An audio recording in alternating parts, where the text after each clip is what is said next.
Hello students, आज का जो टॉपिक है वो जो लास्ट लेक्चर था उससे रिलेटेड है। लास्ट में मैंने एक क्वेश्चन आपको बताया था, वो एमसीक्यू के फॉर्म में, which of the following relation is correct, and question is molar mass. Question जो था वो मोलर मास और फॉर्मूला मास, इन दोनों के रिलेशन के बेस पे था। And correct answer is greater than or equal. It means option C. उसका रीजन मैंने आपको बताया था, sometimes for particular compound MF and EF both are same. Sodium chloride suppose है तो उसका मोलेक्युलर फॉर्मूला NaCl है और proportion 1:1. It means empirical formula also NaCl. If you find out mass, either molar or empirical, answer must be same. 58.5. हाँ, unit is different, but numerical value that is same. तो वहाँ पे दोनों same हो गए कि नहीं? Number 1. Second, particular for benzene. Molecular formula of benzene is C6H6. Molecular formula represent number of atoms present in particular molecule, and empirical formula represent proportion between atoms. तो CH है वो EF है और C6H6 that is MF. According to this we have 78 mass, that is molar mass, and according to this we have 13 and that is formula mass. Now which one is more? Obviously molar mass is one. So in that case greater than. Now tell me example, any compound having EF more than MF possible है sir? EF कैसे बनता है? Proportion से, और proportion जब लेते हो तो नंबर छोटा होता है क्योंकि आप डिवाइड करते हो। तो EF है वो छोटी फॉर्मूला है, तो अकॉर्डिंग टू EF जो मास आएगा वो भी छोटा ही आएगा, इसीलिए formula mass never more than molar mass. Is it clear? So correct answer is this one. So this is a concept. Okay, अब आज का जो टॉपिक है मेरा वो भी मैं आपको थोड़ा बता दूं. हाँ, दूसरा एक पॉइंट मैंने बताया था, which one is more appropriate, MF और EF, वो भी मैंने लास्ट में आपको बताया था. MF is more appropriate than EF. Normally जब आप केमिस्ट्री पढ़ते हो तो आपने नोट डाउन किया होगा कि आप MF के कंटेंट में ज्यादा हो. जब मैं टॉपिक स्टार्ट किया था तब आपको पता चला कि ओ EF भी होता है. यस, हमने अब तक सुना क्यों नहीं? क्योंकि नॉर्मली इसकी जरूरत नहीं पड़ती इसलिए. और MF से EF लिख सकते हो, EF से MF आप नहीं लिख सकते. And MF is more appropriate than EF. तो एक एग्जांपल मैंने लास्ट लेक्चर में भी बताया था, क्लास का एग्जांपल. सपोज हमारा क्लास था 11th इंग्लिश मीडियम, ठीक है, IJSC सरगासन. यस, गुड, IJSC सरगासन 11th वीक का हमारा क्लास है. How many students in class? That is 40. And we know out of 40 30 boys, yes, and 10 that is girls. ये मैंने आपको बता दिया था. अब देखो, एक सिंपल मैं एग्जांपल आपको दे रहा हूं. मान लो कि अभी हम सब क्लास में बैठे हैं, मैं आपको पढ़ा रहा हूं और आप पढ़ रहे हो, और हमारा एक इंटेंस है कि during class there is no disturbance from outside. Disturbance नहीं होना चाहिए बस. क्लियर? अब वही जो टाइम था उसमें हमारी जो DO ऑफिस होती है, वहाँ एक एक्सरसाइज हो रही है कि आपको पर्टिकुलर स्कूल में जाना है, हर एक स्कूल में जाना है, वहाँ पे क्लास में जाना है और वहाँ जाके डेटा कलेक्ट करना है. जैसे अभी लॉकडाउन में सैंपल कलेक्शन का डेटा होता है, लोग हर एक के घर पे जाते हैं वैसा, और क्लास में जाना है और वहाँ जाके डेटा निकालना है कि बॉयज कितने गर्ल्स कितने. ऐसी एक एक्सरसाइज उनको करनी थी. ऑफिस से इंफॉर्मेशन मिल सकती है, लेकिन उनको ऐसा नहीं करना है, क्लास के अंदर जाने के बाद डिसाइड करना है। अब क्या हुआ देखो, अब मुझे पता चला कि ऐसा होने वाला है और एक पर्टिकुलर टाइम में ही वो लोग आएंगे, हमारे क्लास के अंदर आएंगे, नॉक करेंगे और हमारा क्लास स्टार्ट होगा। तो मैंने थोड़ा दिमाग लगाया, उनका भी काम हो जाए और हमारा काम भी हो जाए।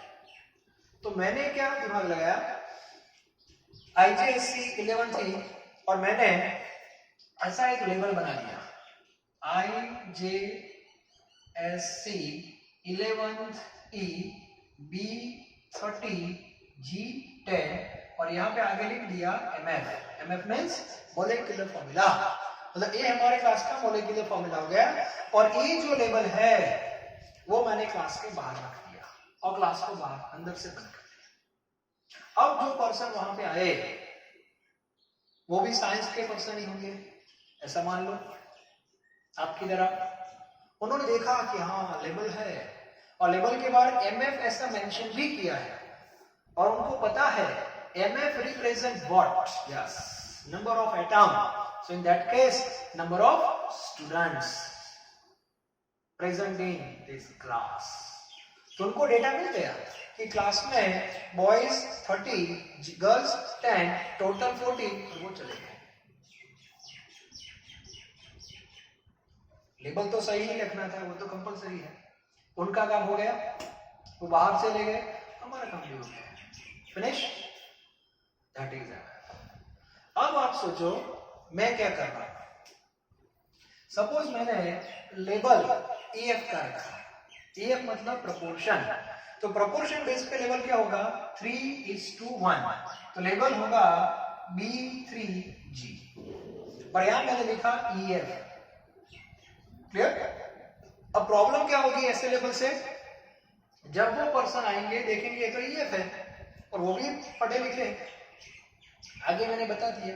और EF रिप्रेजेंट प्रोपोर्शन, इससे इतना पता चलता है कि गर्ल्स की कंपेयर में बॉयज के नंबर 3 टाइम्स ज्यादा है। तो इसके ऑप्शन कितने होंगे, बहुत सारे ऑप्शन है। गर्ल्स 1 है तो बॉयज 3 भी हो सकते हैं, सिंपल। MF EF सेम है। गर्ल्स 2 है तो बॉयज 6 हो सकते हैं, गर्ल्स 3 है तो बॉयज 9 हो सकते हैं, गर्ल्स 4 है तो बॉयज 12 हो सकते हैं। Now tell me how many options, number of option, infinite option. 100 girls है 300 बॉयज, 1000 गर्ल्स है 3000, इतने सारे स्टूडेंट। तो बाहर जो पर्सन खड़ा है वो पागल हो जाएगा कि उसको डेटा प्रोपोर्शन का नहीं लेना है, नंबर का पहले लेना है। तो नॉक डाउन करेगा, नॉक करेगा, यस हमारा क्लास डिस्टर्ब होगा। Now tell me which formula is more appropriate, MF or EF? Clear? Simply answer is MF. MF से EF आपको पता चलेगा, EF से MF पता नहीं चलेगा। जैसे आपका पहला जो लेवल था वो B30 G10 था कि नहीं, ये MF है, तो इससे इंफॉर्मेशन आ गई कि नहीं, 30 बॉयज 10 गर्ल्स, नंबर भी आ गए और प्रोपोर्शन भी आ गया 3:1 बाहर से। और इससे क्या होगा, ओनली प्रोपोर्शन, एग्जैक्ट नंबर आपको नहीं मिलेगा क्योंकि बहुत सारे ऑप्शन आ जाएंगे। और इसीलिए ऐसा बोलते हैं MF is more appropriate than EF। Clear? Okay. Now today's topic is very interesting as well as very important for numerical base. Okay? Last lecture मैंने बताया था, suppose we have one unknown compound, unknown, कौन सा है वो हमें पता नहीं है। क्लियर? हाँ, लेकिन उसका एक एनालिसिस हुआ regarding percentage. This compound contain this element having 60%, why that is 40%, that is given, and one another information that is molar mass, that is also given. Now on the basis of percentage and molar mass you have to find out its empirical formula and molecular formula, ये आपको find करना है। ठीक है, तो सबसे पहले ऐसे क्वेश्चन में क्या करना है, तो जो टॉपिक है वो how to how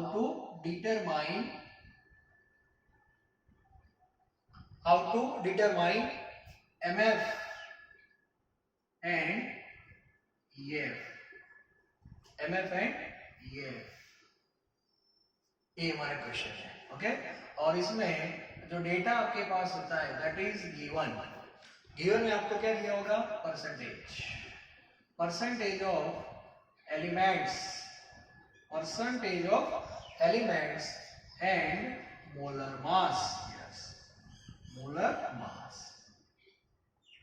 Sometimes molar mass is not given. Yes. In that case, you have to remember one formula, that is 2 into Vd is equal to molar mass. Yes. आप बोलोगे सर Vd क्या है? Vd that is vapor density. Detail में बाद में बताऊंगा आपको, लेकिन एक बेसिक फॉर्मूला है 2 into Vd is equal to molar mass. जैसे आप mole is equal to mass upon molar mass याद रखते हो, वैसे ये फॉर्मूला आपको भी ब्लड में डालना है. ये गैस में आती है, लेकिन अभी से मैं आपको बता रहा हूँ. 2 into Vd that is equal to molar mass. Clear? Vd means vapor density. Sometimes molar mass is not given, so you have to multiply Vd with 2, and whatever answer you have, that is molar mass. Clear? Okay. अब ऐसे question को solve कैसे करते हैं? तो सबसे पहले आपको एक टेबल बनाना है, simple table. In the first column name of element, yes, whatever.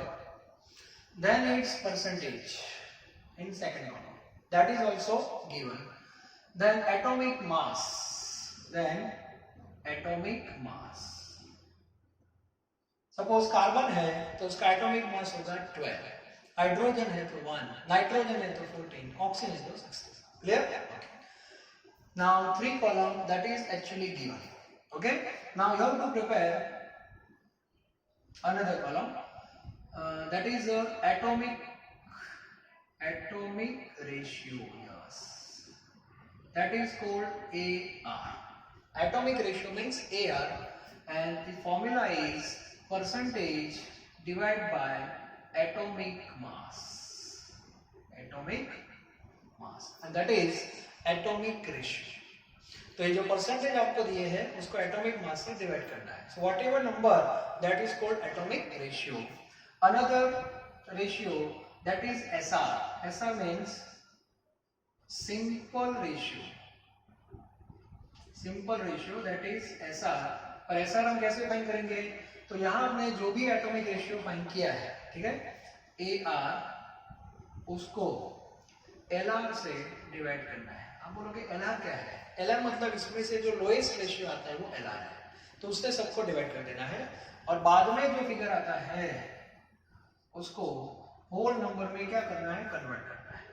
अभी मैं आपको एक न्यूमेरिकल देता हूं, उससे पूरा टॉपिक आपका क्लियर हो जाएगा. Okay, one by one. Now numerical like this. We have one organic compound. Name is not given. Clear? But in organic chemistry, organic compound contain mainly carbon and hydrogen. Then oxygen, nitrogen, halogen. ये 4-5 compound ही होते हैं. तो उसके base पे आपको percentage दिए होंगे. So in that case, percentage carbon, hydrogen and nitrogen. Total element 4 है, लेकिन परसेंटेज 3 के ही दिए हैं. Carbon that is 40.57 percentage. Hydrogen that is 8.53. Nitrogen that is 23.65 and oxygen 27. Oxygen तो दिया नहीं आपको. So how can you calculate percentage of oxygen? तो तीनों का एडिशन कर दो और 100 में से माइनस कर दो. So your answer becomes 27.25. Clear? कभी-कभी एलिमेंट 4 होंगे लेकिन परसेंटेज 3 के दिए होंगे, तो 4 के परसेंटेज कैसे निकालोगे? तो 100 में से उतना क्या कर देना? Minus. Clear? Now atomic mass. What is the atomic mass of carbon? That is 12. hydrogen that is 1, nitrogen that is 14, and oxygen that is 16. Clear? Now atomic ratio, that is AR. So how can you find out AR? Percentage divided by atomic mass. It means 40.57 divided by 12, 8.53 divided by 1, 23.65 divided by 14, 27.25 divided by 16. So here answer becomes 40.57 by 12, that is 3.38. Okay, here same 8.53, here 1.69, and here 1.70. All represent AR. AR means atomic ratio. Now we have to convert atomic ratio into simple ratio, क्योंकि हमें EF में जाना है और EF में number जितना हो सके उतना छोटा करना है. And how can you decrease the value of number? By division. Clear? अब इसको हमें और छोटा करना है तो इसमें लोएस्ट रेशियो कौन सा हुआ? 1.69. Yes, that is LR. इसको LR करता है. तो A नंबर से सबको क्या कर दो? डिवाइड कर दो एंड फाइंड आउट ऐसा AR अपॉन LR. AR कितना है? 3.38 divide by 1.69, 8.53 divide by 1.69, 1.69 divide by 1.69, 1.70, 1.69. Clear? ये तो 1 हो गया. ये भी ऑलमोस्ट 1 ही होगा. और फर्स्ट है that is 2 and second that is 5.02. Now we have to convert this value in whole number. Okay, तो 2 का whole number तो 2 ही होगा. 5.02 है तो 5 है, 1 है तो 1. फिनिश. अब इससे नीचे आप नहीं जा सकते क्योंकि आप इसको 2 से डिवाइड करोगे तो ये 1 हो जाएगा, लेकिन ये आएगा फ्रैक्शन में 2.5. क्लियर? तो यहां से आपको क्या मिलेगा? EF. यस, अब आपको मिलेगा EF. तो ये पार्ट आपका हो गया. This is important calculation. Yes. Okay, now first thing that is EF. EF means empirical formula. So we have proportion carbon 2, hydrogen 5, nitrogen 1, oxygen 1. So EF is C2H5NO. That is EF. Okay, according to EF, this is the first point. यहां तक आपने solve किया तो ये MCQ sorry numerical 2 marks का होगा. कितने marks का? 2 मार्क्स. EF आ गया. ओके, अकॉर्डिंग टू EF आपको जो मास मिलता है दैट इज फॉर्मूला मास. अब फॉर्मूला मास कैसे फाइंड करते हैं? तो 2C plus 5HN plus O. 2C carbon 12 into 2 24 plus 5 plus 14 plus 16.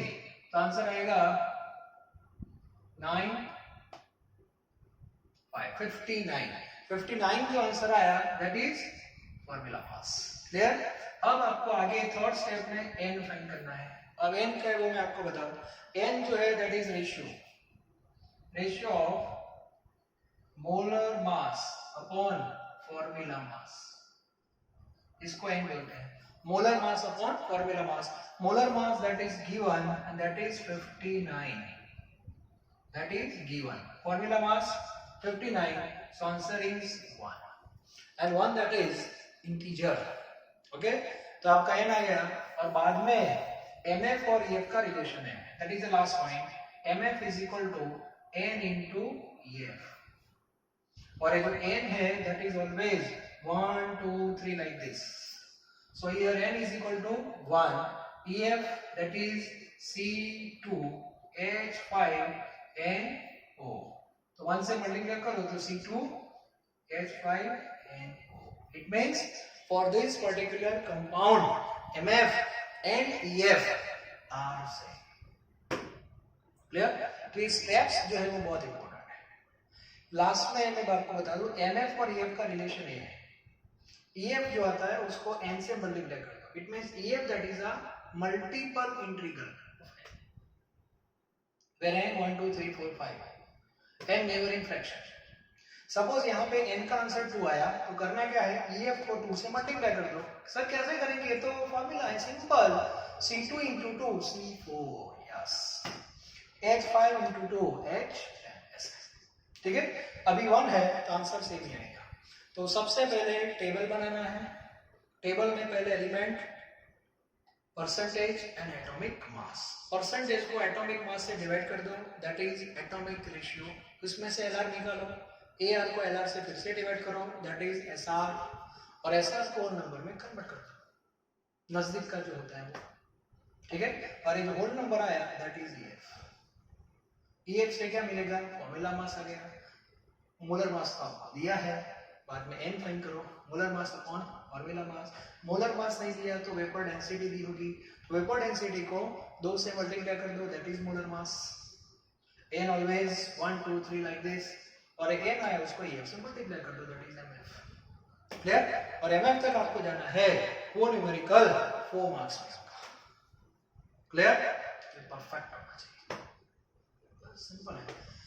अब देखो होल नंबर की बात मैं करूं, ऐसे भी MCQ आपके सामने आ सकते हैं। फॉर एग्जांपल 2 ही एलिमेंट है x और y, और ये पूरा प्रोसेस हमने कर दिया, और लास्ट में हमारा जो SR है वो ऐसा आया। ऐसा मतलब सिंपल रेशियो, x आया सपोज 1 और y आया सपोज 1.5।